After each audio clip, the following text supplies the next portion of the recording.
nhỏ là từ một xí sơ. Thỏ là lúc chuyện thì sao?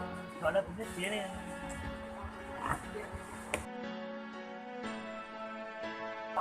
Có nhất chị à? Đó, đó. Rồi, tôi tập thế rồi. Tôi tập thì nó cái là cho cái lúc chế thì nó rơi. Chế nào cái của tổng cái sông lọ thế này. Cái chỗ sông đầu xuống. Này, nó bên là học.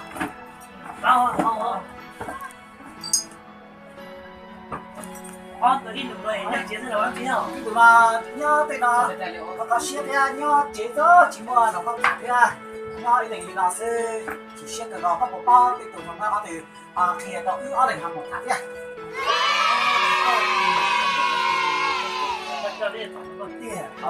Đi này chị chơi, đừng có hối nó mà một chút đừng rồi.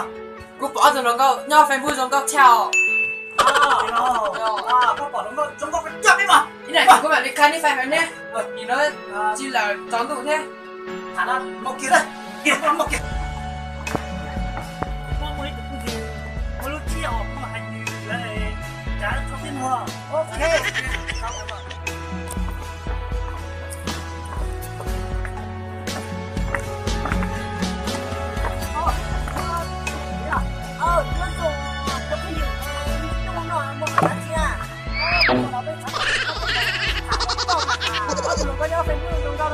Ô đi ra rồi, đi ra trên luôn.